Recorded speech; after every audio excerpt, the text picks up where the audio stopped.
Penguin Football Podcast. As always, I'm your host from Tampa, Florida, Sal Guardo. With us, as always, is former defensive lineman from Akron, Kyle Searle, and Hall of Fame quarterback Kurt Hess from Columbus, and from Youngstown, Ohio, former director of football operations Dan Cobb. And we have an extremely special guest with us today. Head football coach of your Youngstown State Penguins, Coach Doug Phillips, is with us, and we will definitely get to him.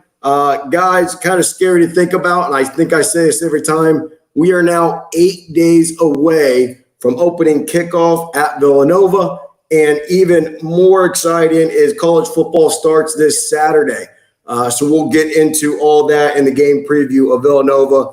But, of course, first, please follow us on Instagram, Town Penguin Podcast. We are on YouTube Live. Ask your questions in the chat for Coach. Follow us, subscribe, give us a 5-star review. All would be appreciated.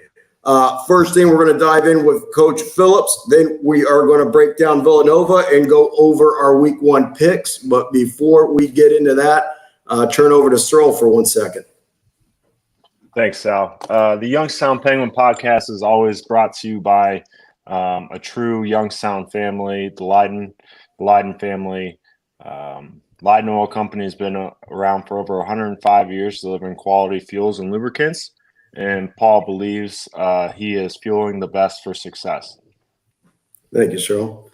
We are going to break Coach's interview into 2 segments. Since first time on the show, we're going to kind of start off really picking his brain about himself, not related to this season. And then on the latter end, we'll get into the 2024 season, as I'm sure most of the listeners want to know about. But I'll let Coach Kopp kind of bring in a formal introduction. Absolutely. Thanks, Sal. First, Coach, thanks for being with us tonight. It's an honor to have you on here, especially this time of year. And for a little intro of our head coach, it's kind of cool to think, obviously he was raised here in New Middletown, Ohio, and played football for Coach John DiRenzo there back in the day at Springfield Local. And after that, he was at Toledo where he did his college days. But I remember when he came back to YSU in 1991, he was a GA for our Coach Tressel there in 91 and 92, won a title and a runner-up. So his 2 years here were pretty darn good as a GA. And then he got into the high school ranks, was coaching, I believe, in Northwest Ohio, Toledo area, then Struthers, Ohio, and then he became an assistant at his alma mater, Springfield Local, and then he became the head coach there. It was 1997, right, Coach? Yes. I believe your first year there, and there for 4 years, I believe, had a couple of playoff appearances, had an undefeated season, so he accomplished some great things there, went on to Salem to be the head coach at Salem, had some great years there as well, and then gone on Coach Tressel's staff in 2006 at Ohio State and spent a year there. And then his kind of coaching odyssey, if you have it, kind of started. Was at Bowling Green and,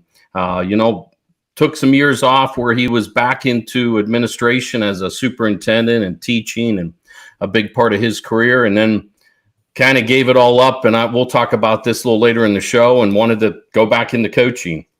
And ended up at Iowa State with Matt Campbell when Matt became the coach there. And then he ended up at Cincinnati where, he had met Luke Fickell during his time at Ohio State. And I know Coach has told me when he met Luke Fickell, Luke didn't speak to him for about a month or so because he wanted Coach Phillips to earn it, and obviously Coach did because he and Luke are great friends. I know they're really close, and fortunately, he wanted this job. So when the job opened there, Coach Phillips, as he has said, sprinted back to Youngstown, Ohio, became our head coach. And I think it's, interesting that when he got the job, he was faced right out of the gate, probably about a month after he got the job, Coach, with COVID and all of those things that he had to face. And now this crazy world of NIL and the portal, his career of being a teacher and a coach, both. As a wise old coach told me one time, coaching is teaching and teaching is coaching. So he's done both of those. And we're fortunate to have him here. He got us into the playoffs last year, which we all talked about. The whole town was jacked up about. And I know his better half, Sarah, who is an accomplished girls basketball coach herself. She's had some great years at Salem, winning districts and doing all those things. And she's now, I think you told me, Coach, assistant principal out there in the Alliance system, right? Yeah, Alliance Middle School.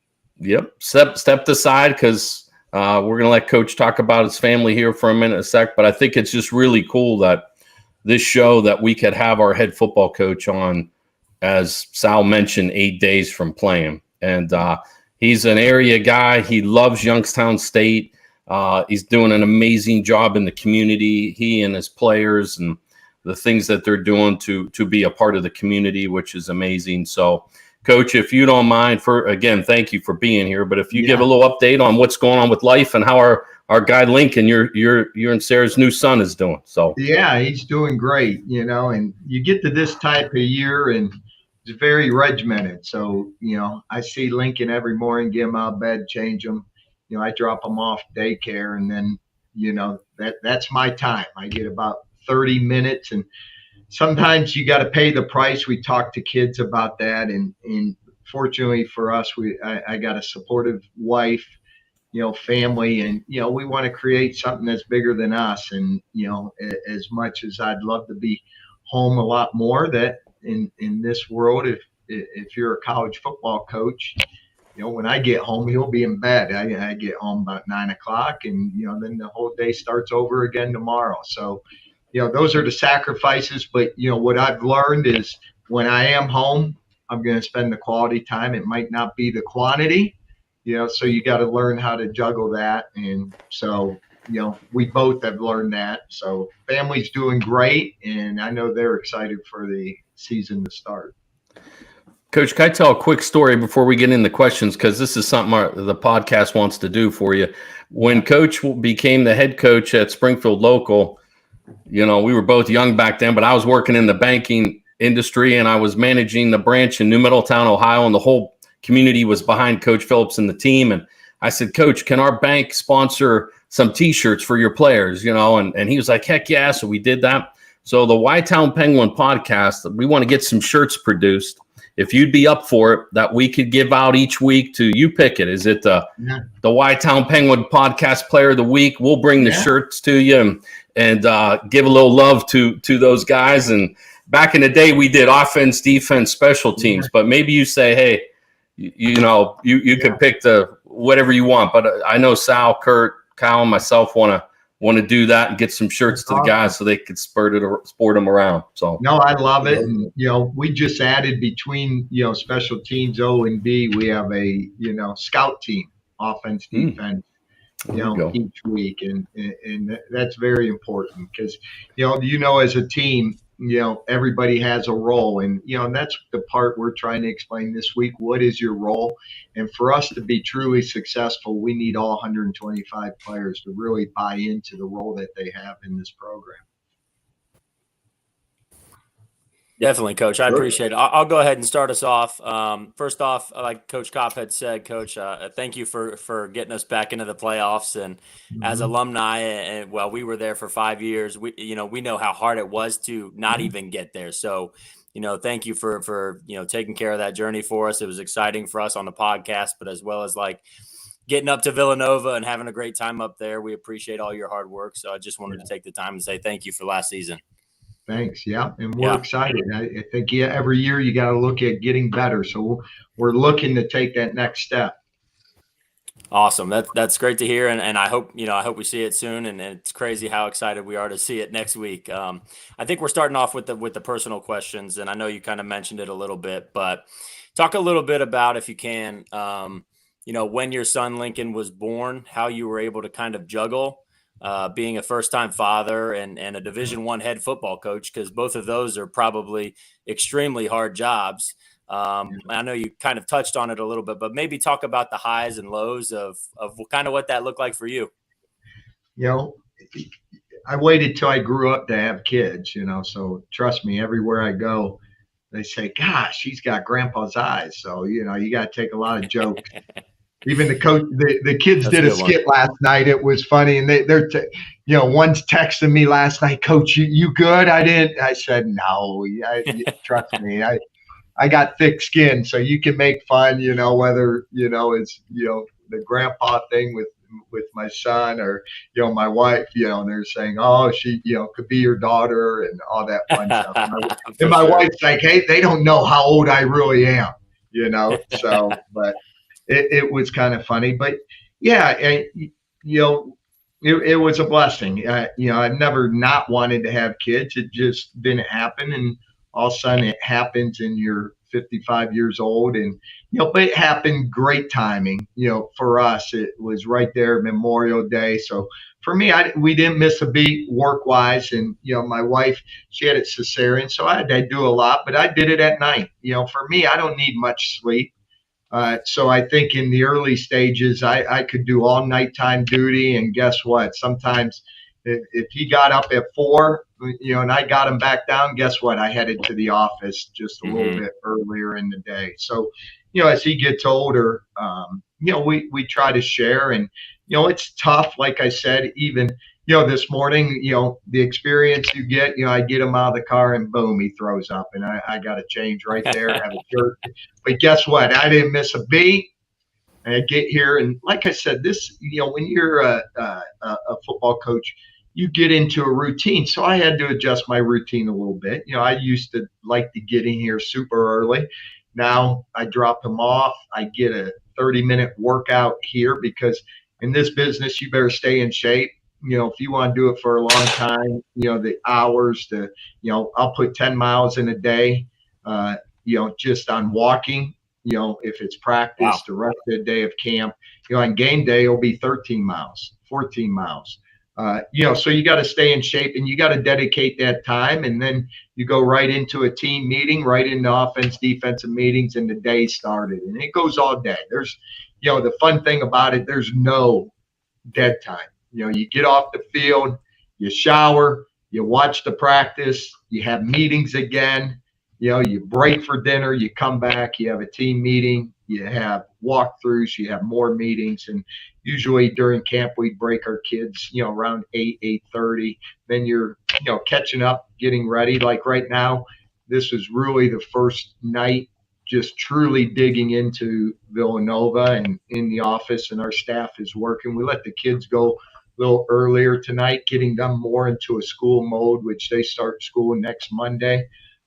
So we're getting ready for game week, which begins Sunday. And in football, you guys all understand Sunday's a Tuesday practice. And if you're not involved in football, you probably have no idea what we're talking about. But our kids know, and we've worked at camp, we're intentional in everything we do. And we worked in camp that we're going to have a day off on Sunday, and we had to come back with probably the most physical practice on Monday. And each of those Mondays got better through camp, and I expect us to come Sunday ready to roll to get prepared for the Wildcats. Great. I appreciate that. Real quick before I send it to Cyril, are you a coffee guy at 4 a.m., an energy drink guy? What gets you going? Coffee, I'll drink a cup of coffee. And I'm finding out as you go in life, I used to be 2 cups of coffee. And now guess what? I have 1 cup of coffee and then the day gets going. So. And that's it. Cool. Well, I appreciate it. Thank you for that answer, Coach. Yeah. Go ahead, Cyril. Coach, we got to get you on that pre-workout. Get you in the gym. You got some, hey, anything to help with definition, I want to get my thanks in for being on the show. I'm glad we had a scheduling error earlier in the summer and we got you on our last show before kickoff. It's an exciting time to have you. So not talking about the 2024 season, I wanted to jump back to when you took over in 2020 and some of the challenges you had through that season in recruiting and a lot of the unknowns. Everyone dealt with it across the country. And do you feel, as someone that was in their first season and trying to write a program, that you kind of lost a year and you didn't quite get the team where you wanted it as quick as you did? Or how did you approach that? Or how do you feel you came away from that 2020 season? I think it was survival mode. You come in, things aren't as aligned as maybe you hoped it would be.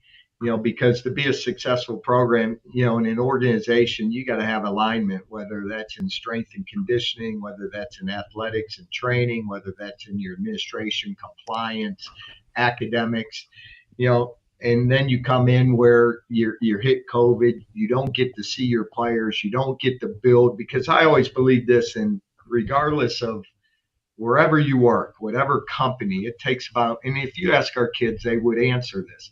It takes 6 to 8 months to build trust and communication.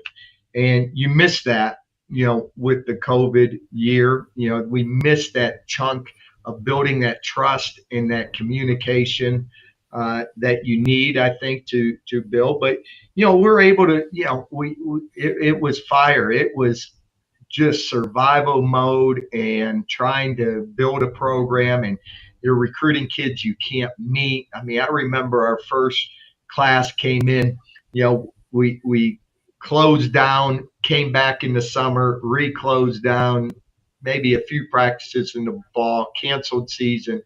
And then January came, and we're going to play a winter season, which is crazy. A winter season. You really haven't had much time with the kids. Then we bring in this new kids that we never met before, weren't allowed to meet them.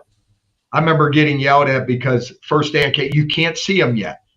And this is like January 8th, and we're starting on the 10th. And those kids were like Andrew Ogletree, Jaleel McLaughlin, never met them. But they had blind faith. Like, we had to sell our souls and to get kids to believe in what? We were in COVID. We came off a 1-6 season, but fortunately, we had those kids, blind faith, that come in here. Whether it was Quincy Letton, Jaleel McLaughlin, Andrew Ogletree, Nick Rosen, and really those added pieces at that time. Because what you found out was you start going through the winter season. I remember at Thanksgiving, I don't know my kids yet, and I'm getting a phone call. Hey, coach, I think I'm transferring, starting tight end. Okay, and that's how we got Andrew Ogletree. We better go get a tight end. We just lost our starting tight end in Northern Illinois, right on Thanksgiving. And again, one thing, if you don't want to be a Penguin, I'm not going to talk you into it. So you got to be ready to have the answers, and you got to problem solve, and what do we got to do to fix it? And then you're going through a winter season. First intro was North Dakota State, Fargo Dome. I still remember it's February 22nd, 5 p.m. They come out of the locker room, and you're just going, wow, I don't know if we look like that. We got some freshmen on the field. It definitely showed. And then, as you're going through, maybe not a success, all of a sudden I'd get the knock on the door Sunday nights at 8. I knew what that knock was. Hey, coach, I think I'm going to pack it in and go in the portal. All right, we'll see. And what you learn is, again, trial and error, but I definitely want to build a program that kids that want to be here believe it's a special place to be. We try to treat them like they're at Ohio State. We do. Trust always told me that, even when he was here. Treat it like it's big time. We try to do that. So had to fight through all that stuff. And you know what? We came out of it. I'd like the analytics of how many coaches survived that time, and I can say my key word, one thing we ask, we've been doing this for 5 years. Every kid, what do you bring to this program? One word you bring to this program. We have it. And this year, and I'm going to hold you accountable to the word that you bring to our program. And this year we got something special for those kids that they're going to be held really accountable for the word they bring. So you bring hard work, and you know what? It's going to be on display every day of your life. And the one word that I truly believe with COVID and where we are today, my favorite word is stick-to-itiveness. If you look, you can Google it. It's a word. But I think you just got to have a plan, and you got to stick to it. And the kids got to know that, and you got to be persistent. And, and those things take zero talent, gentlemen. Zero talent. You don't have to jump high, run fast. To be persistent, to be stick-to-itiveness, to try to build a program. So I hope that answered it. I go back. It's a nightmare that I try not to think about, but I think you need toughness. You got to go through hardships, because we tell our kids all the time, it's not what happens to you, it's how you respond. And really, if you don't have hard things go on in your life, how do you know how you're going to respond to them? So, for us, we had to get through that. And, and again, we're still working. And I tell our kids, if we're not improving, if you think you've arrived, and, we read something this year, if you're not growing, if you think you're there, you're rotting. So you got to grow every day and get better every day. And that's what we're trying to do. If we can do that, I feel great about these kids. You absolutely answered the question, nailed it. And I definitely heard you say the stick-to-itiveness at the ring banquet. And that was the first time I heard it. But, I mean, definitely something to live by and stay consistent and persistent with your goals and what you're trying to achieve.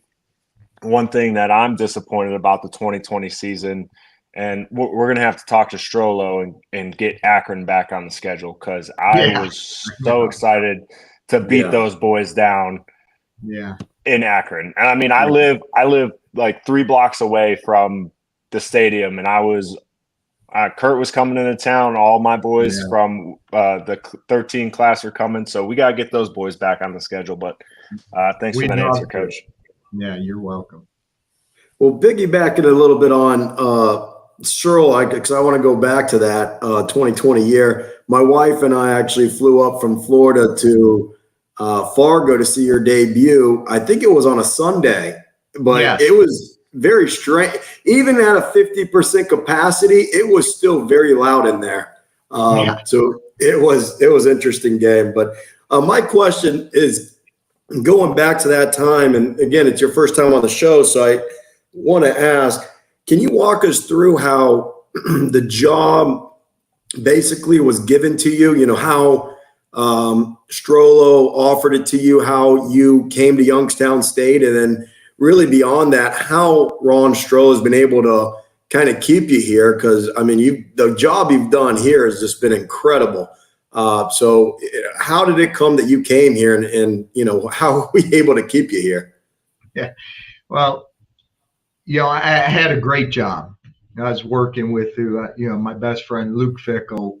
And, when you're away from home, that's your family. Like, we did everything, whether it's Christmas, New Year's, you work together, but that's your immediate family because you don't have family. So when the job opened, I remember mentioning, I'm thinking, I'm a far shot. Come on. I was out of football for 6 years. Who's going to hire me? But I remember they set up a committee, and, they brought me in to interview, and I let Luke know. I think it was in Akron. I was recruiting in Nashville at the time, got the call, flew into Cleveland, stayed in Akron that night, and met with the committee. And, the one thing I learned is I'm just going to be who I am. If they like it, they like it. If they don't, guess what? I got a great job, but this has always been a dream of mine. I tell people I used to work at Western Reserve Plastics on McClurg Road back when I was in college, and I was working night shift, cutting plastic molding out, right probably where Aquapazo is, that area. It's no longer there. But when you're working midnight shift and you got the radio and that's all you're doing, it's nonstop, same thing. But I dreamt about being a head football coach and a head football coach at Youngstown State. So when the opportunity came, I interviewed, didn't know how that would turn out. And I remember Marcus Freeman saying, Doug, I got a call from somebody on the committee and they're asking. I said, well, what did you tell them? And, I don't know what Marcus tell them, but they called Marcus. They didn't call Lou. I think someone said, you never call someone that find somebody on the staff and call them and they'll give you the answer maybe that you want. And I'm sure Marcus, gave some, whatever they wanted information. But, when it came down to it, I remember I came home from work and I got a call and said, hey, Doug, you better be ready. If you want this job, you better be ready to accept the job. And at that time, I'm like, oh, and nobody knew. At that time, my wife was my girlfriend. Guess where she was living? Back here in Youngstown. She was ready to move to Cincinnati. Oh, And and she'd even, I mean, she knew I interviewed. She didn't know I got that call, because even my right. best friends, nobody talked about me being the head coach, right? There's other names being thrown out there. And I remember that next day I went down to the Ohio High School football coaches convention. But I saw Luke the next morning and said, hey, Luke, I think they're going to offer. And he was ready to go in the weight room to get some lifting. He said, what are you going to do? And after talking, almost Luke had me talked out of it. I'm like, all right, I'm going to stay here. Boom, boom, we're building this together. And the minute he walks out of the room to go weight room, I get a call from President Tressel. And about 45 minutes later, he had me rethink, at that time, because the offer was out there. Hey, what are you doing? So when I called Luke on Thursday night from the house, I thought you told me in my office. I said, but the one thing I told his wife, she asked me, Dougie, if Youngstown State offers, what are you going to do? And I remember saying, if they offer me the job, I'm sprinting back to Youngstown. And she's like, all right, let's go eat dinner. But, that's what Luke said. He goes, I don't want you running away from it. If you're sprinting to be back in Youngstown, Ohio, guess what? I'm going to support you 100%. And then my friend's like, how come you didn't even tell us? We didn't even know, my guy's back in town here. But to me, man, it was emotional. My parents both, you guys may not know this. I used to run the concessions here, back in the mid 90s when I was, and my parents both pop popcorn and, they're both, passed. And, how proud I wish, they could have lived long enough to know, that I was able to fulfill a dream and be the head coach of Youngstown State. So hope I wasn't too long there, but you can always cut me off. No, this is incredible because I don't know if any of the listeners or fans know how deeply rooted your past is in Youngstown State. So this is awesome information to know.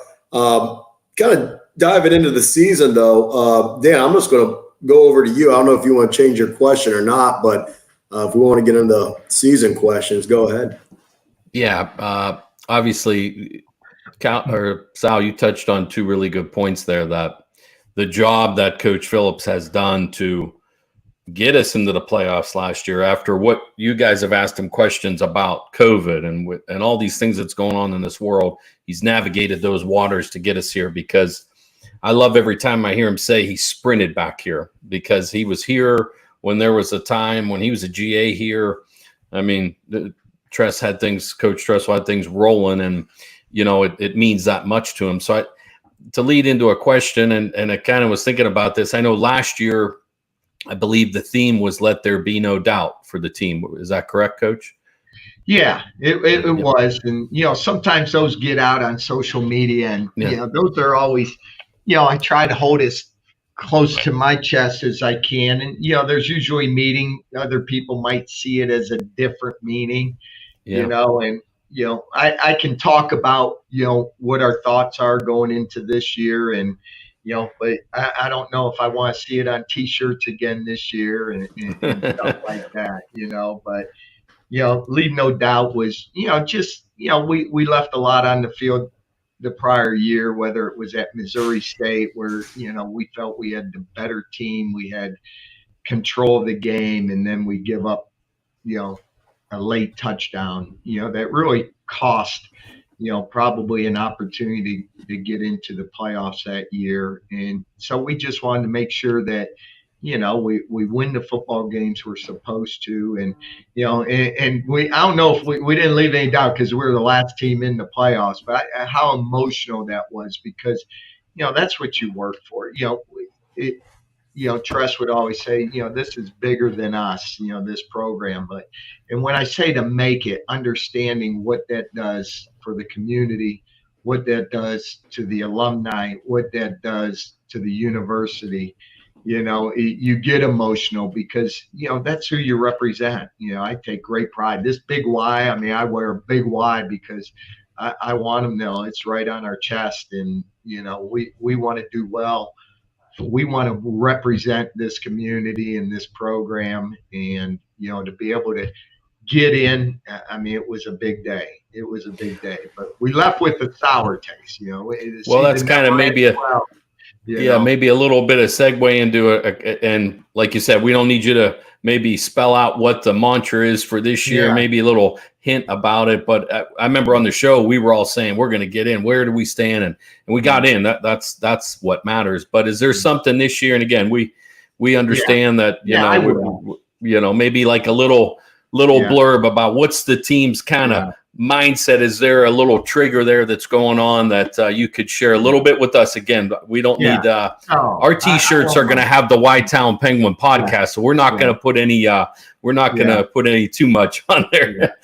No, but we put it out there, and I'm good. And this year, it goes back to something that it was in all of our Cincinnati books.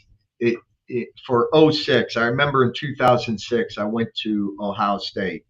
And Luke didn't talk to me for a month and a half. He thought, who's this crazy guy? He's 37 years old, wants to come be a quality control, giving up head coach, administrator, taking a $50,000 pay cut. At the time, I think he wanted a former player in the position. And we talked. Yeah, he did.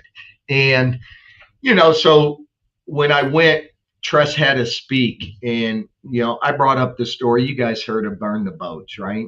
The Spanish conquistadors, when they landed on an island, they burnt their boats, meaning there's no escape plan. There's no turning back. You win or you die. And, I gave that day. And, I think Luke always loved it, started talking to me after, because at that time I said, you know what, I'm coming here. I'm going to give you everything I got. I burnt my boats. I'm taking a $50,000 pay cut. At that time, quality control didn't pay anything. I had a house here. I got rid of my house. I'm living on a trailer on the old Intangi, that I'm sacrificing, and it's either I'm going to succeed or I'm going to fail. But, I burnt those boats, and I have one thing, and I'm going to give you everything I got. So this spring, he sends me a little thing on Twitter, and I loved it because it really hurt. Tress always used to say, know what your kids are thinking. And the COVID kept, those extra years of eligibility. And I knew going into the Villanova game, I knew what some of our kids were thinking. And it was like, oh, you're getting ready to go into battle. And you have kids that have their degrees. You have kids that have their master's degree, but they have another year of eligibility. And I really believe that we had boats hiding behind the buses in the parking lot at Villanova. They had an escape plan. And I felt that we did not go in and truly represent who we are. And that falls on my shoulders. That is my fault. When I talk to leadership this year and I talk to seniors, first of all, you're not a senior unless you're in the last year of eligibility. I'm not putting their boats are burnt. This is all they got. And they'll hold that locker room accountable. And if we have any second thoughts, guess what? We got to leave them at home. And, and that's kind of, going into this year, it's about focus. It's about turning the noise off, not listening to things on his social media. It's about getting better every day, making today count. And so that's how we kind of built going into camp. And, that's what our focus has been, since June. So. Well, thanks, Coach. I mean, that's some really cool insight. And I think something that, the guys on this show, coaches and players, we can appreciate those things that you've got to do to motivate guys or keep the ship where it needs to be. And so I appreciate you sharing that with us a little bit and telling us some of that. So I'm going to turn it over to, I don't know if it's Kurt, you next? Yeah, I think it's Kyle? me. Yeah, okay. It's me. Yeah, Coach, kind of shifting gears a little bit. Yeah. We talk a lot about NIL and transfer portal and all that stuff here. And I mean, we're not going to dive into every decision that a kid's made at YSU or every decision that you all have made as a coaching Mhm. staff. But I think what I've been really wondering lately is those people who are coming into our culture, which it sounds like all of your players have been talking about the culture that you've created. How do you get to know those transfers so quickly? Because everything seems to happen so fast. And don't give away any Yeah. of your secrets, but like, how do you get to know No, these guys? no. It is difficult because the one thing I think in today's world, the number one thing I want to protect first and foremost is that locker room. I cannot bring someone into the locker room that would rip that apart. So yeah, in a short period of time, I've never been in speed dating, but you have to dig. You got to talk to coaches. You got to talk to people. You know, when I can find players that I know somebody's on that staff that I trust, or the high school coach, or we still try to sit with a geographical. We still try to get players that fit in the footprint that we recruit high school players for because we understand what their high schools do, who their high schools are, what type of football they play, and then it moves to where they're past college, and then our players got to play a role. I can tell you we had a young man on can. Our players say, Coach, no, we can't. And guess what? I don't care how good you are. I'm not bringing you in. So you have to you got to put them around your players, and I want the kids that are coming here to be around those players. To me, I don't want to be a used salesman. I want to be who I am, and if who I am and how I am, I hope my players would say I don't change. I'm pretty consistent each and every day, and I'm going to be the same in recruiting. This is who I am. Sometimes I'm quirky. Sometimes you can make fun of me. Whatever. I make mistakes. I stood in front of the team room and say, guys, we all make bad decisions, man. And I show them a picture. I say, I don't know what I was thinking, but I'm not a barber. And when I tried to cut Lincoln's hair Sunday, I don't know what I was thinking, but it was a bad decision. So again, you got to be who you are, and I think we brought some great kids in. And then the challenge is how do you get them? I think in today's world, whether if you're at a Power Five and you have all these NIL kids making more money and they're getting paid before they even step in the locker room, before they even step on the practice, how do you build a brotherhood? How do you build? And fortunately for us, you got to earn everything you get at Youngstown State. You got to earn that full ride. You got to earn if you receive your Pell. You got to earn if you get an NIL. So I like that because I truly believe that's real life.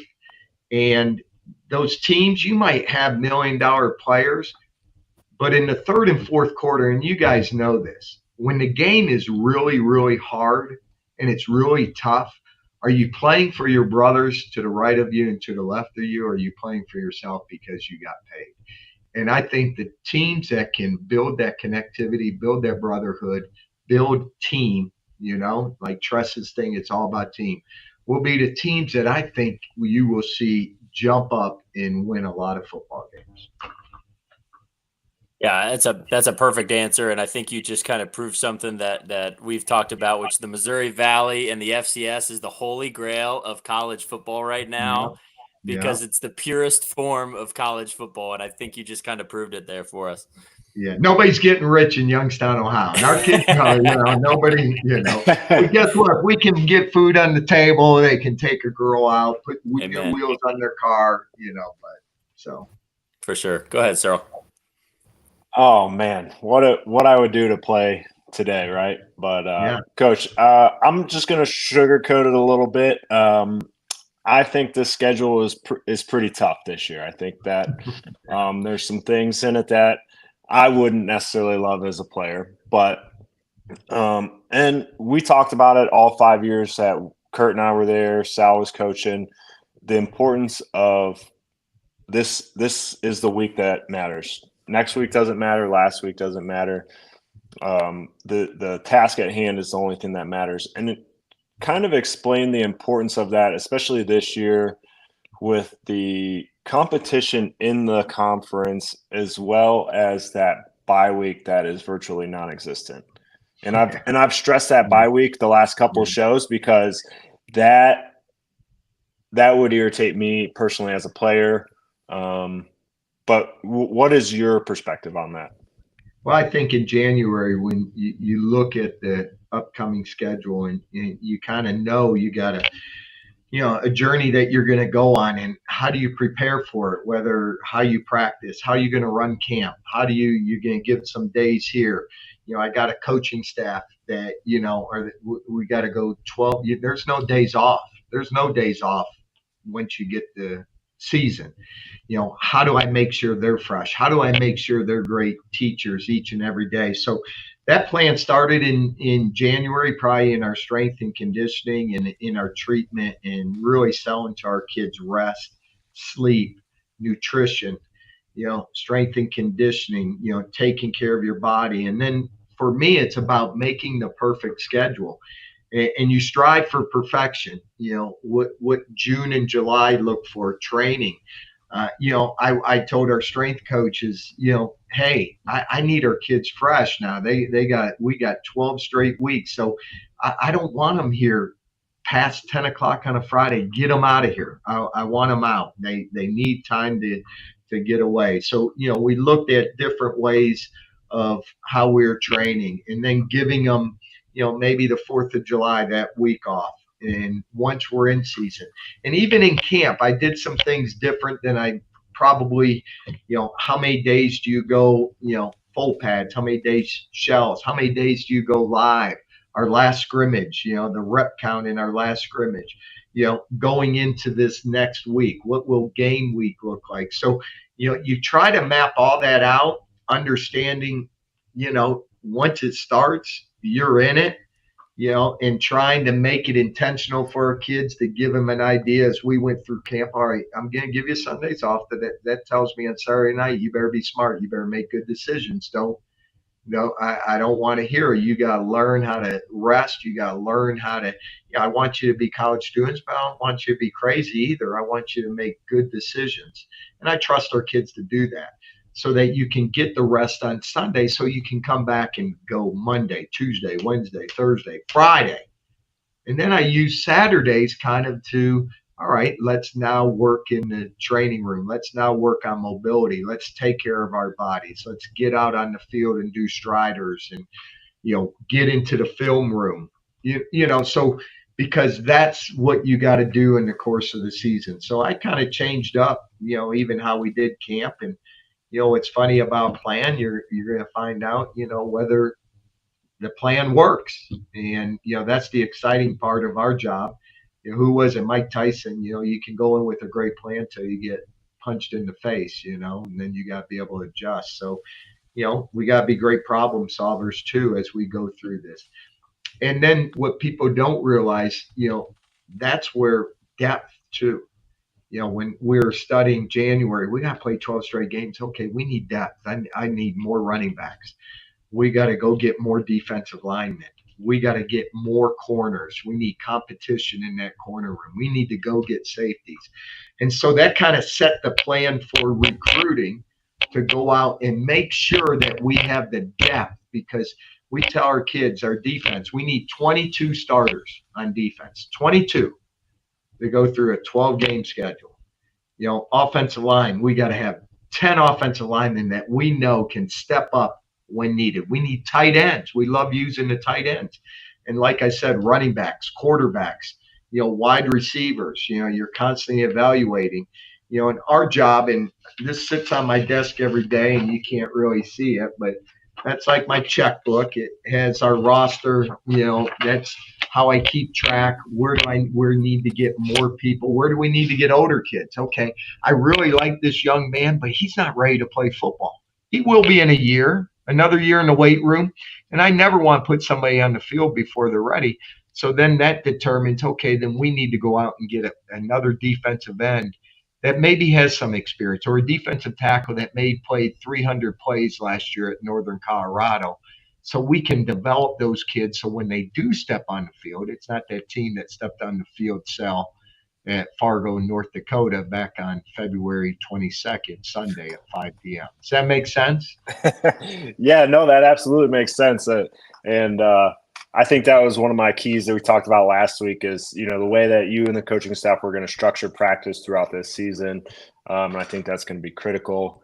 And I think you brought up my own PTSD talking about rep count during summer scrimmages. So those were quite a doozy. I might have got 300 reps throughout the summer, let alone in a previous season. And that worries. I think any coach in today's world, even the NFL. I mean, and again, you work fundamentals. Okay, yeah, I can work on long side, short side, tagging off. All right, but it's a physical game on Saturday. There's no tagging off. You got 220-pound running back running right down. There's no tag off. There's no thud. And so I think early in the year, I mean, that's the sense of urgency. Okay, can we tackle? Can we get off blocks? You know, can we do those fundamentals that, guess what, if we did those every day in practice, you can't do that nowadays. And so you work those fundamentals, but, you know, we still have a core group of kids here that I know are physical, that I know are tough. You know, we talk about toughness, and you can measure toughness. And toughness, you can measure it. You can measure it on, can you run the football? Can you stop the run? Those are two easy ways to measure toughness. Goal line, offense, defense, two measurements of toughness. Short yardage, two measurements. Do our wide receivers block? That tells me right now you're either tough or not. If you're blocking or not, you know, that you can measure. Is our punt coverage? Do they cover punts? Tells you if you're tough. Kickoff coverage tells you if you're tough. So those are the things as we go into week one. You know, we now go live against a different color because we're the only sport in America that don't scrimmage except your own people. You know, and our kids get sick of going against each other for the last 4 weeks.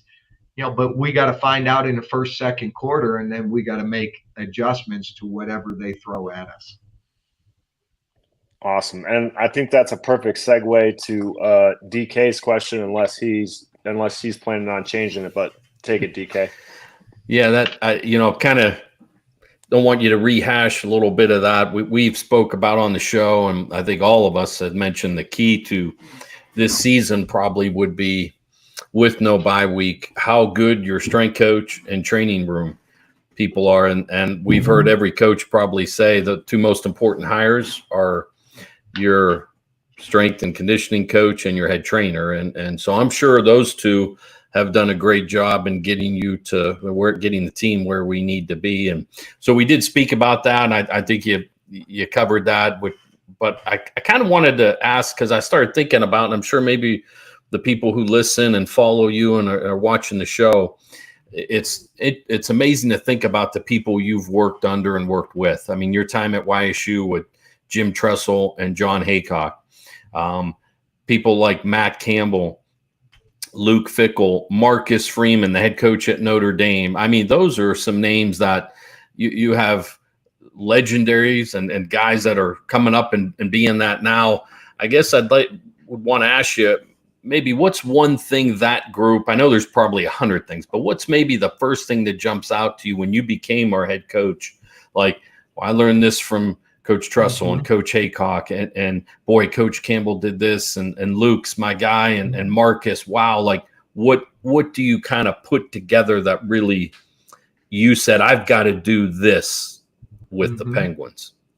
I think I learned, I was, in contact when Luke was the interim coach at Ohio State, and he tried to do it like Tress. And then I saw Luke when he got the Cincinnati job. And one thing you learn, you got to be yourself. Okay, do I have things I love what Jim Tressel did? Without question. Do we have a team manual? Yes. There's a lot of the stuff in there probably what he had. But I got to do it my own way. I might not present it the same. You got to be who you are. Luke, very disciplined, tough, but I'm not 6'5", 245, 3-time state champion, right? So you find out you got to be you got to be genuine. You got to be who you are, but you got to have a good plan.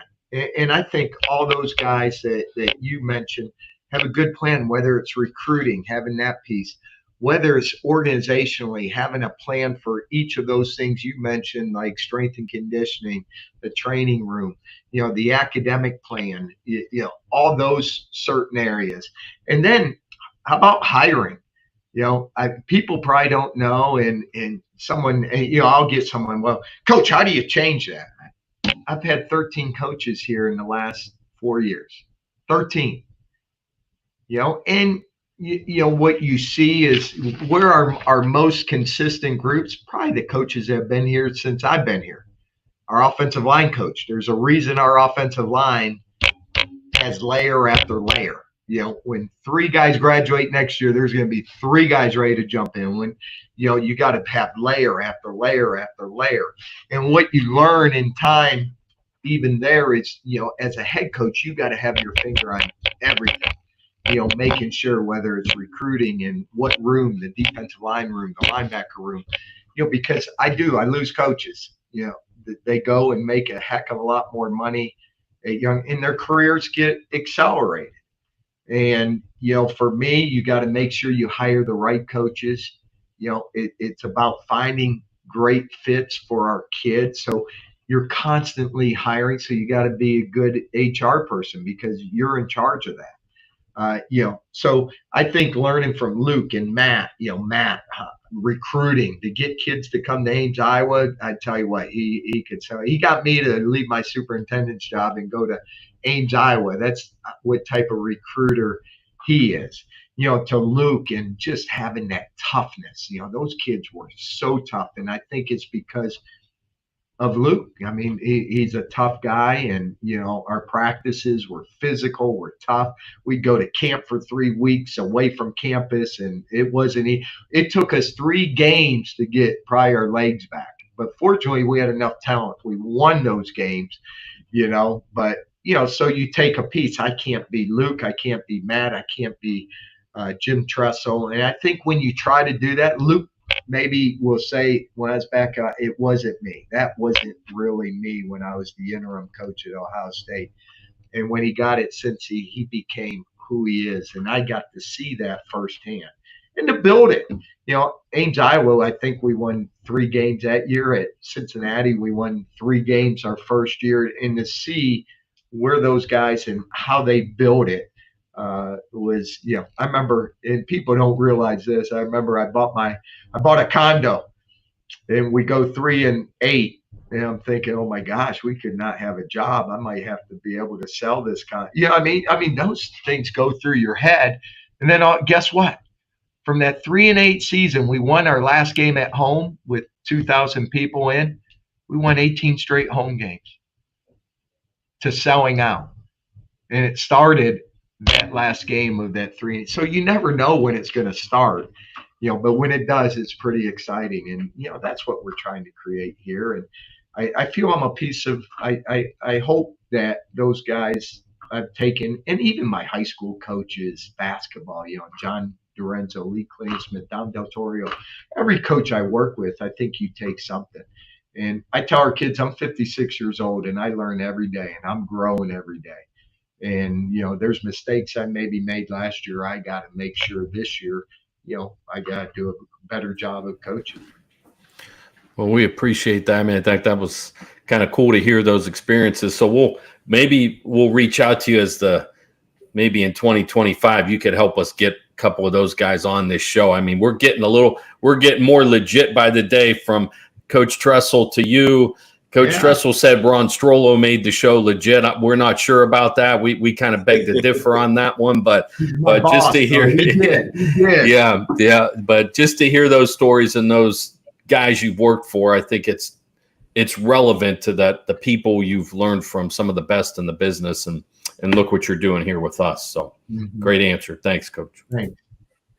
Well, Coach, last question from us before we kind of just jump into the social media questions that will be very quick, I promise.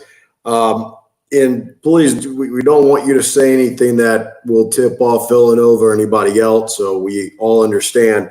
However, just kind of an opportunity to name drop any players and or a position group that really had a great offseason that you're really looking forward to coming on the field this fall and leading us into the back into the postseason?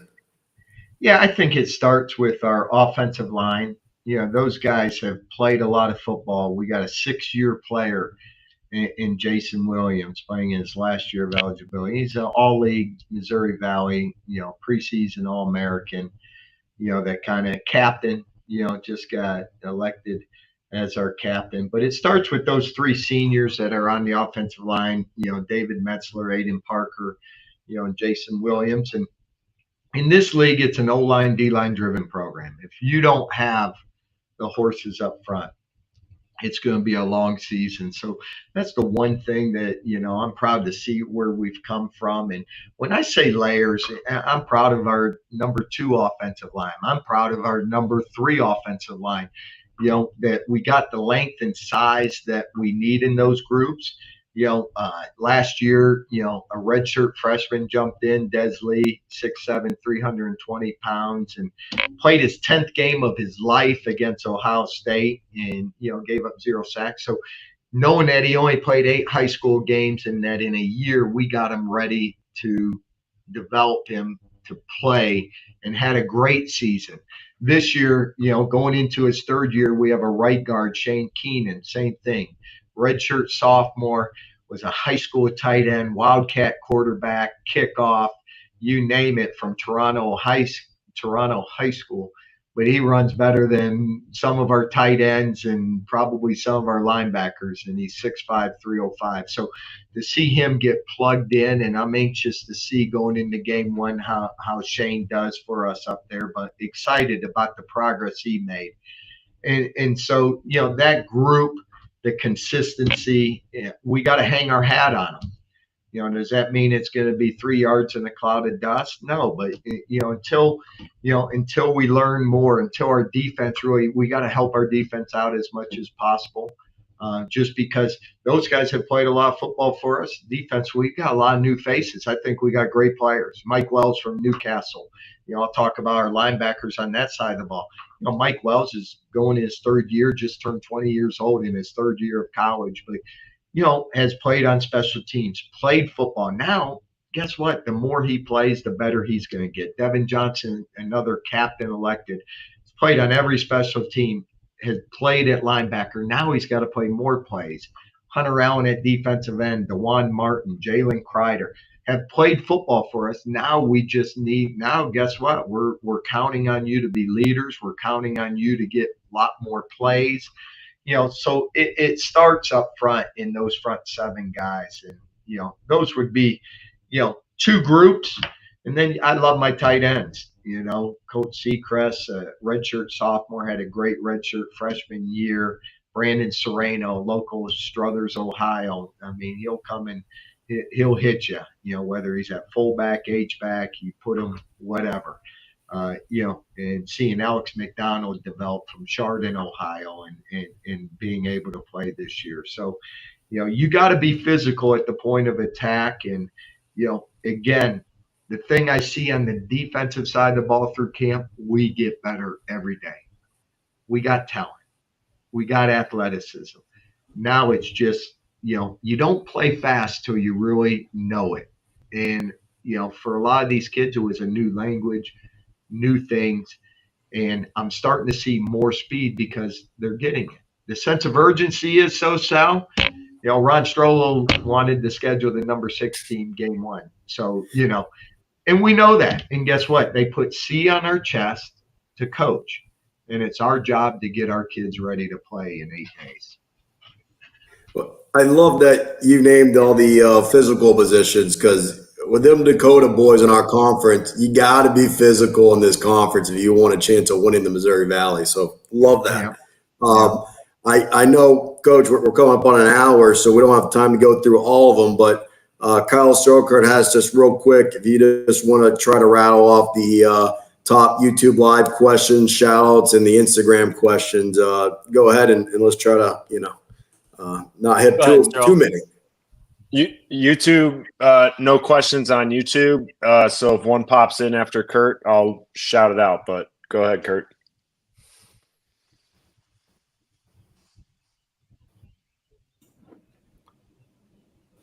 Kurt, you got any Instagram for us? Yeah, I'm the only one I got, and you answer as quickly as you want, Coach. Don't give away too many secrets. But biggest difference from last year's question and this year's, or last year's team and this year's. Yeah, and that's the Yet to be fun thing seen, about probably, coaching. right? Yeah, and I told our kids this in the team meeting even today. It's a new team. It's a new journey. We're going to have a new identity. I don't know what that identity is until we go to battle. I kind of feel it. I really like being around these kids. I think the brotherhood, the culture. I mean, we had a hard working camp, but and then we had fun moments. We went to movies, we went to the baseball game. We've had great skits. They can make fun of me at the skits, but so I really like that they're buying in. And the thing that we worked on in much more this year, that the things that don't take talent. I mean, we really there's a chapter and we go over it every day. Today was about focus, feed the focus. And, we're going to cover that probably for the next 4 days. And, so for us, our kids know, and I'll ask them, I had them write down, what are you going to do today to make this team better? And, that was an activity they do each night. So the next day I'd ask them in the meeting. So I really see the buy-in of team. We want to be unselfish, that this is bigger than us. In today's world of NIL, that this is bigger than us. And if we can do that, and I know we got potential, and I know we're going to get better every day. And like I said, if we can have our guys that have played a lot of football help us until we reach that, I think there's great things for this team. Coach, wrapping it up, because we're going to let you go. Any just last words for Penguin Nation fans, alumni, former players everywhere? Just a message you may want to send before signing off.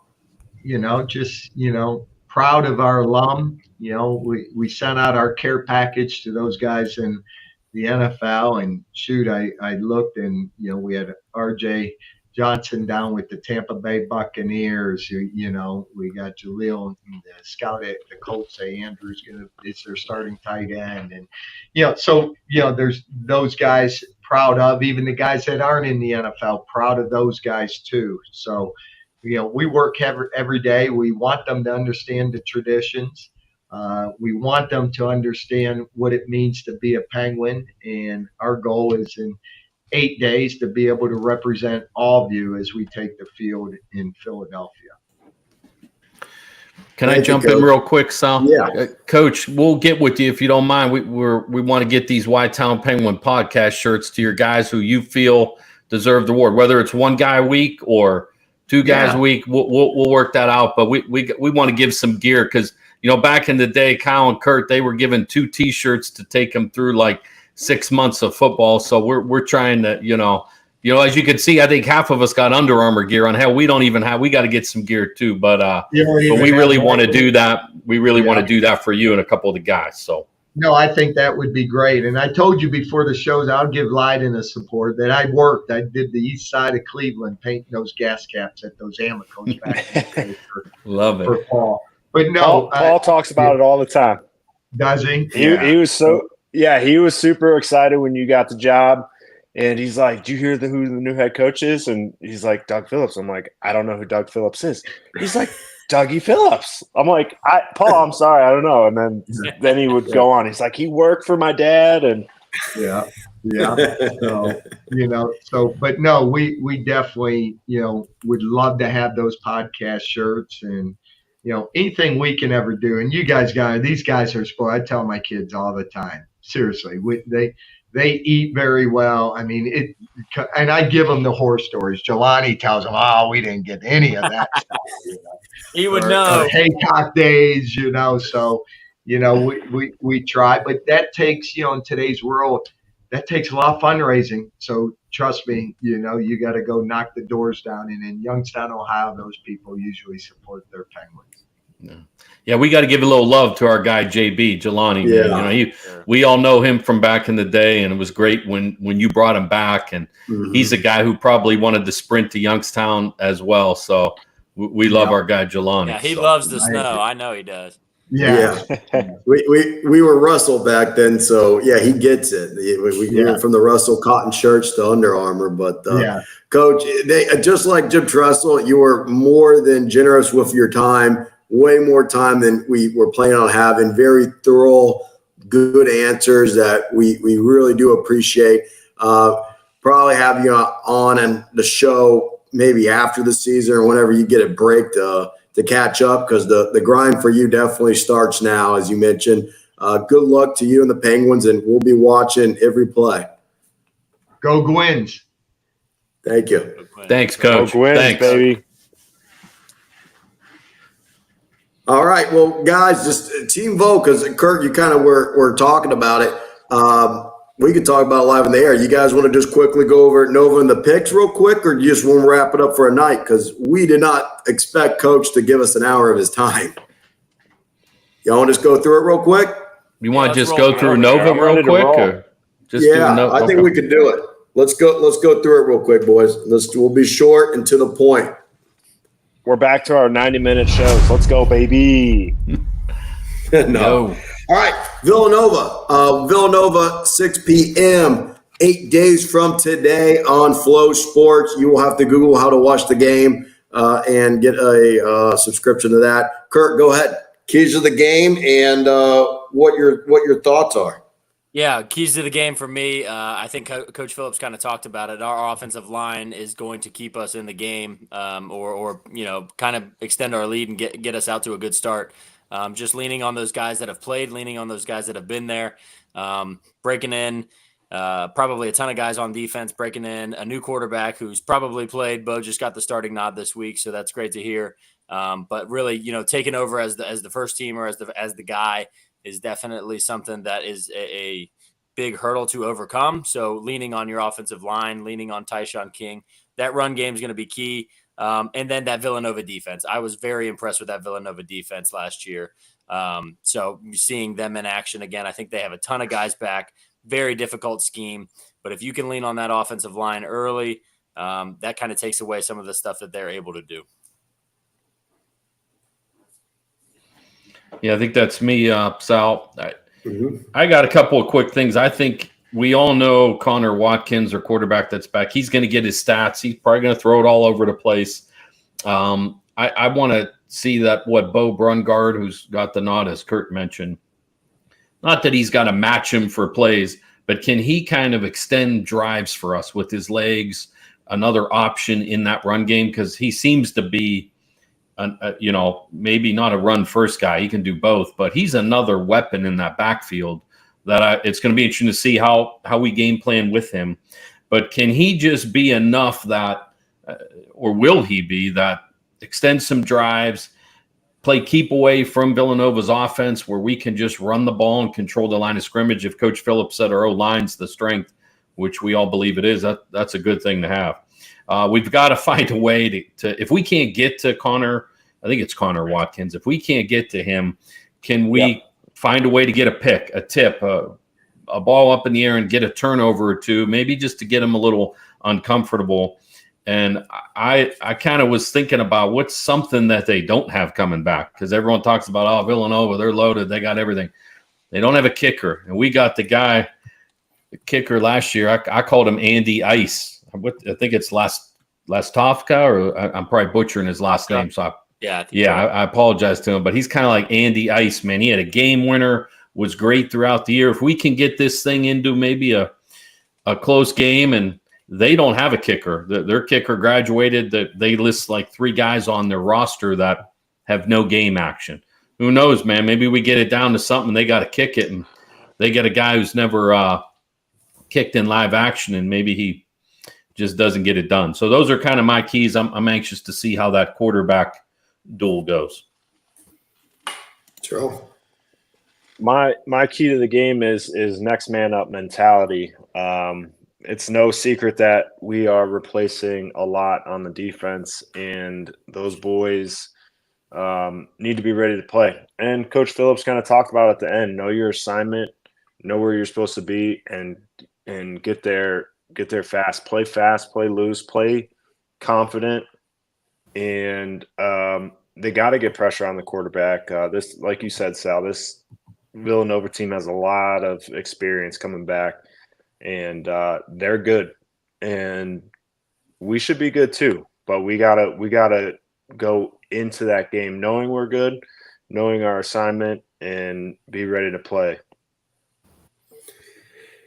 Absolutely. Real quick breakdown for myself. The key players, like we mentioned, Connor Watkins is back as a grad student. And what's really interesting about this opponent is that was our last game. So just looking back at our last game, you could kind of see what they did. Connor Watkins had 275 yards passing last game. The very next week, he went to the Jackrabbits, only threw 74 yards. So he is human. We can get to him. The other one is Jalen Sanchez, 91 yards receiving. That's a guy we need to lock down. I do want to point out that they had a receiver named Pringle, who was their leading receiver last year, who is not back this year. We held him to 5 yards. So we could have put a lot of attention on him, and that let Jalen Sanchez go wild. Well, now that Pringle's gone, that should help us lock down Jalen Sanchez. I mean, Pringle almost had 1,000 yards rushing. And also their running back Jackson is also gone, who ran wild on us a little bit as well. So their leading receiver is gone. Their running back is gone. However, Jalen, who really crushed us, is back. So we need to lock him down, and we need to get after Connor Watkins. One more thing, Dan touched on it. Coach Phillips touched on it. My key to the game is the offensive line. Tyshawn Keene only had 16 yards rushing that last game. I know the game was a little different because it got out of hand very quickly, and we probably hit the panic button and started throwing it around a little bit. But to beat a team like this, we have to establish owning the offensive line and establish the run game. That is my key to the game. Get Tyshawn the ball and let him run. Let's control the clock. Let's control line of scrimmage. And let's play the game we want to play at the pace we want it to, not the pace Villanova wants it to, which is sort of what happened last time. We played at Nova's pace. We panicked. We started passing the ball over the place. So one thing at a time. Let's transition, boys.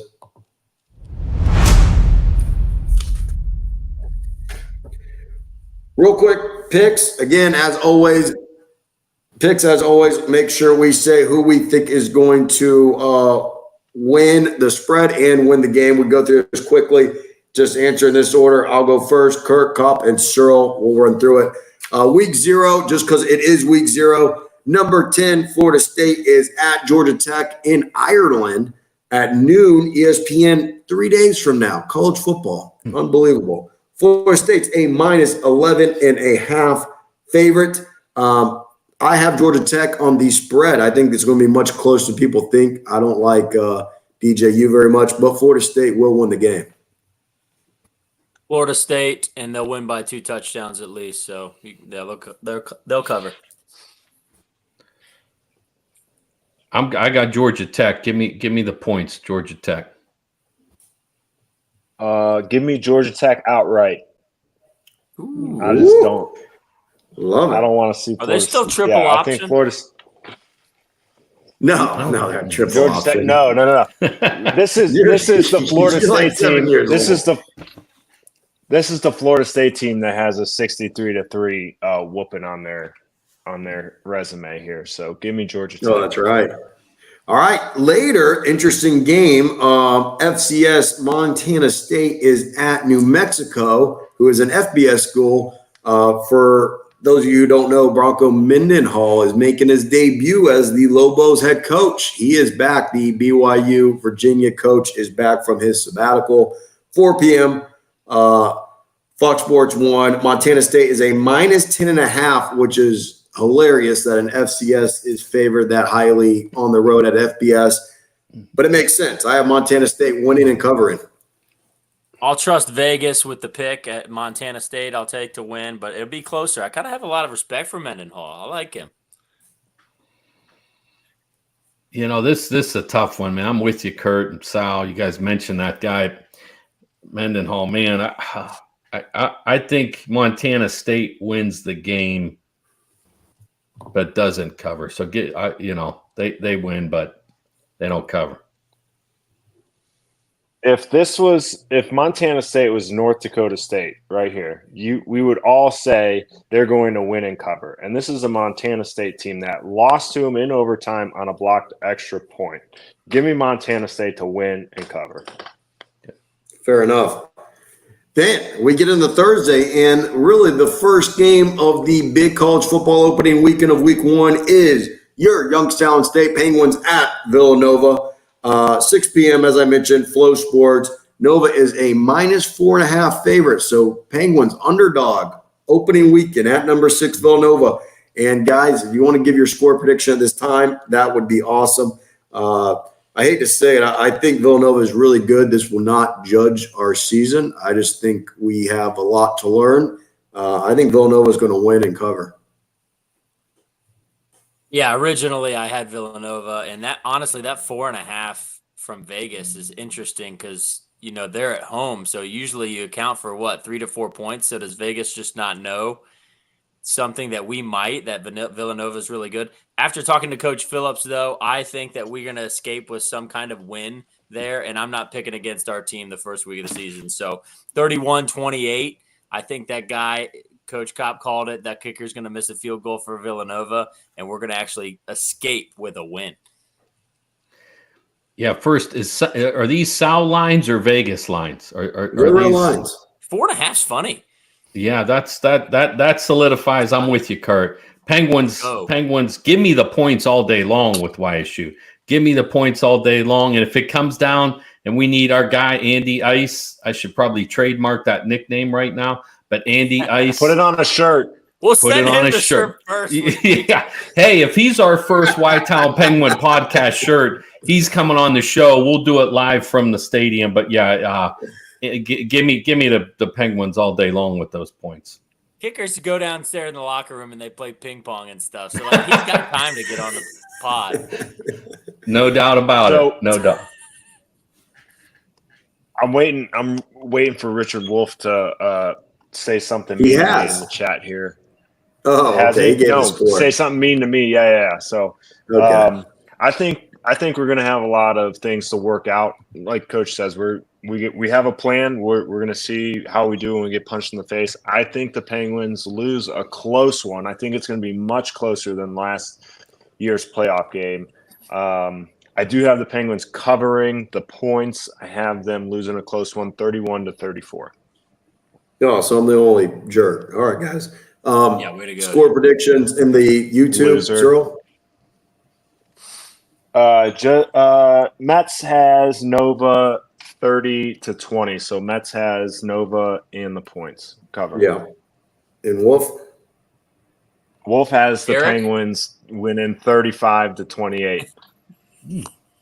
Let's zip through the conference real quick. Murray State is at number 11, Missouri, from the SEC on the SEC Network, 8 p.m. Also on Thursday, Mizzou -42.5. I want Mizzou to – they're probably going to win and cover. Murray State's just horrendous. Missouri by 1,000. Give me Missouri State in those points. Coach Drinkowitz. Missouri State with the point, or Missouri with the points, not Missouri State. Definitely not Missouri. All right. And then next, do you believe? We have Cyril's boy, Deion Sanders, hosting the North Dakota State Bison on ESPN, 8 p.m. Thursday night, live from Boulder, Colorado. Colorado is a -9-point favorite. I think Colorado's going to win, but I think they're going to give Deion a big scare. I have the Bison with the point. The Bison. Let's make it North Dakota State with the points. I think the Bison will win this game, and I think that Colorado doesn't know how North Dakota State can control the game. I'm going to go with I think Colorado's got the best player on the field, maybe two of the best players on the field in that game. I'm going to say Colorado wins and covers that just because of the talent they got. And Wouldn't be surprised if it turns out otherwise. But right now, I think Colorado will cover that. It's 9, right? 9 points. Yeah. Yeah, Colorado Ooh, wins that game by double digits. I really want to jump on the pick with Kurt. I really want the Bison to win. I do think the Bison are going to control the game way differently than Deion Sanders and those boys are expecting. Yeah. But just the point, the talent on the field at the quarterback position and Travis Hunter, both offense and defense, I think Colorado is going to escape. So Bison with the points. I think it's going to be interesting. Deion Sanders coming from Jackson State FCS conference, which is a terrible conference. He thinks he has an idea of what the FCS is about. He's finally going to see a Missouri Valley football conference team that I think he's going to be shocked on how good our conference is. Weird one. Northern State Division II school went 5-6 last year. They are at South Dakota, 8 p.m. South Dakota minus 36.5 favorite. I'm going to take them to win and cover. Same. South Dakota wins and covers. You're not going to take an opportunity to say they stink, Sal? Say South Dakota stinks? You're not going to take this opportunity to say they can handle D2s. All right. Yeah, give me Big South phony. Dakota with the points. Big phony. They will win a game this year. I'll give them that. Saturday. Okay, we're finally into Saturday. Illinois State is at number 25, Iowa, who has a new offensive coordinator, interesting enough. From the Big Ten Network, noon, Iowa minus 23.5. Y'all already know from the last episode, I am big on the Redbirds. They're not going to pull the upset, but I have Illinois State to cover those points. I'm same with you, but does that Iowa offensive coordinator still plan to punt as much as they did last year? And maybe it's in his contract. We'll see. You need to punt 72% of the possessions. Yeah, I'll do the same as you, Sal. They'll keep it close, hopefully. Yeah, I give me those. Give me the points, Illinois State. They're not going to win the game, but they'll give me those points. Yeah, I agree. Illinois State with the points. It's just hard to imagine Iowa scoring 24 points, even if it's 24-0. I don't see it. Indiana State at Purdue, 12 o'clock. Also Big Ten Network. That's weird. Anyway, Purdue minus 34.5. Indiana State has great defense, but I really think Purdue is a very, very good Big Ten team. They're not the Purdue that you're probably just assuming. I think they're going to win and cover. Look out for Purdue this year. I'm saying win and cover as well, Sal, but I learned something this week about Indiana State's offensive coordinator, and we need to be a little bit more careful about this because he's a Shane Montgomery disciple. I think Moss might have mentioned that, but I checked him up, and the offensive coordinator at Indiana State was with Shane back at Miami and actually took over in the interim, I think, when Shane got let go. So let's be careful bashing, all right? This is Shane's boy. Okay. I will note that, but still give me the Boilermakers, boiler up or boiler up or boiler down, whatever their slogan is. But the Boilermakers win and cover. I'm going to be nice and say Purdue covers. I'm going to keep it short and simple. I love when you start that way. The reigning two-time defending national champ, South Dakota State, is at Oklahoma State, who is number 17, 2 p.m. On ESPN+. Oklahoma State is a minus 9.5 favorite. I think the Jackrabbits are going to keep it interesting. They're not going to win the game, but I have the Jackrabbits on the points. I'll take the Jackrabbits to win. Woo.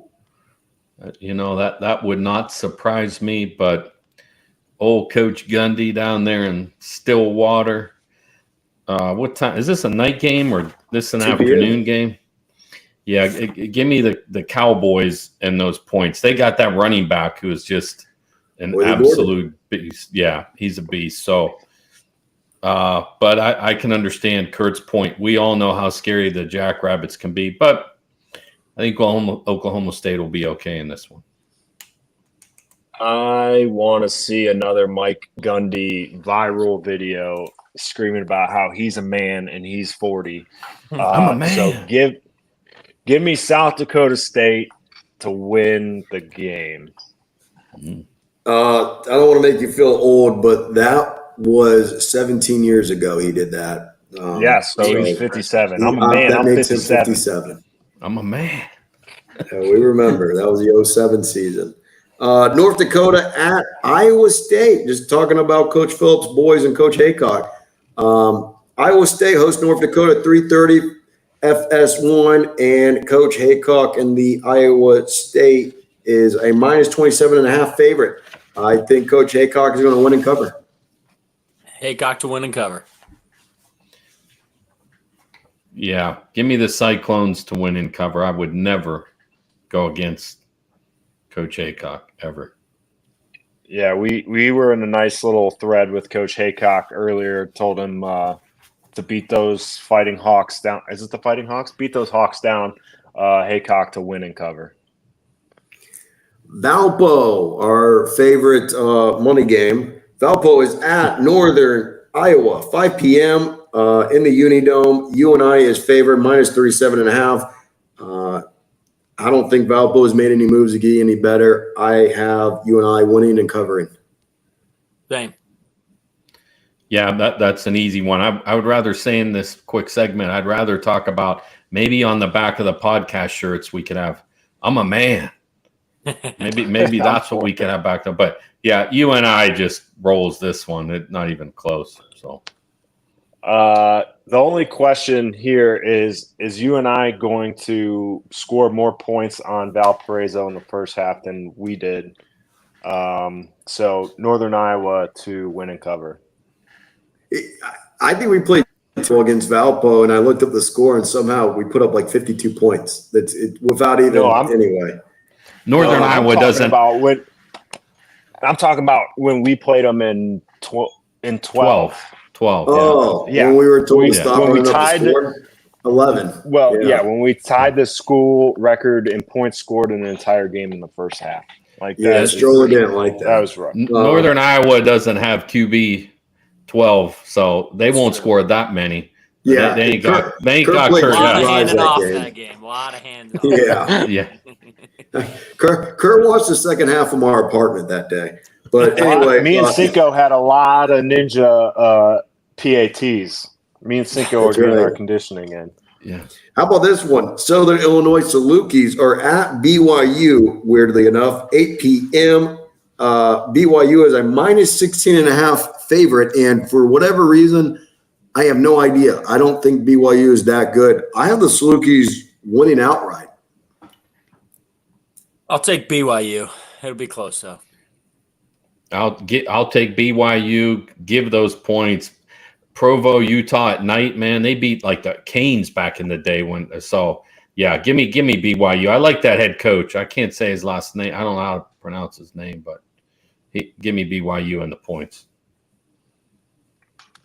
I have a lot of thoughts running through my head, but we're going to keep it family friendly. Just give me Southern Ill to keep it close. BYU will win, Southern Ill to cover. Man, maybe I got too excited about that. I thought y'all would be right behind me. But last game to wrap it up, Missouri State playing their last game in the conference. They are at a top-tier Grizzly, Montana Grizz from the Big Sky at 9 p.m. on ESPN Plus to cap off the night for the conference. Montana is a minus 28.5 favorite. I think it's going to get ugly. It's going to get ugly quick. If the spread was 42, I would still have Montana winning and covering. Grizz by a lot. Yeah, give me the Grizz. Grizz. All right, boys. We won't be back until we'll see each other on the other side after week one in the Nova game and all these games being played here in 8 days. Any last words before the Penguins kick off the season? How about a little shout out to all our Penguin guys that are high school head coaches? Got a lot of those guys that we all know. Some of you guys played with them. Sal and I coached with some of them. There are a lot of local guys here that are Penguins, and they're high school coaches here in the area. I wish them all good luck. Maybe when we come back, we could give a little report on how those guys did. Our guy Jonesy, Sal, he's got one. I mean, you go on down like Derek Bush, David Brock, Brian Jones, Dan Reardon, Pat Pearson, Brian Hoffman, I think Matt Altimore, Seth Anthron. I'm probably missing a handful of those guys, but those guys are Penguins, so gotta wish them luck. Yeah, they got 3 guys out there at Warren, right? We got 3 of those guys. Oh my gosh, I forgot about Matt Cameron. Richardson. Holy cow, Cameron's Matt out Richard. there, Yeah, man, I apologize. Matty Rich Mike is the head Gilligan. coach. Yeah, Gilly. I mean, like I said, I knew I was going to miss some names. Yeah, so if I missed some names, Sal, I apologize. Those guys maybe hit up on the Instagram or YouTube, or whatever. But Matty Rich, man, yeah, he's got a Harding job, and man, he's a heck of a coach. They were doing so good with Timmy Terrell, another one at Akron Hoban. So we got a lot of them. I'm sorry if I'm missing any names, but those guys know we're all pulling for them. So. Absolutely. Yeah. And if any of our listeners and followers want to find out more on who's doing that, Matt Hogg does a great job shouting out alumni, and he runs the YSU alumni football Instagram page, and so to shout him out a little bit, the handle is at YSU_alumni_football, and like I said, he shouts out alumni doing great things all the time. So. Awesome. Thank you. Are we going to wrap it up? Anything else? Yeah, let's get the podcast after dark. All right. Yo, I'm a man. Again, please follow us at Whitetown Penguin Podcast. Good luck to the Youngstown State Penguins football as we're going into the season here. We will be with you every week, breaking down last week's games and getting you ready for next week's game. So please tune in. Follow us on Whitetown Penguin Podcast on Instagram to know when the next show is going to be. Give us a 5-star review. Please subscribe to us on YouTube Live and tune in and get your questions in, and we will ask them right here on the show. Would love for some help to spread the word on the show. But again, this is the Youngstown Penguin Football Podcast. As always, I'm Sal Guerrero. That's Kyle Stroh. That's Kurt Hess. That's Dan Kopp. And as always, go Penguins.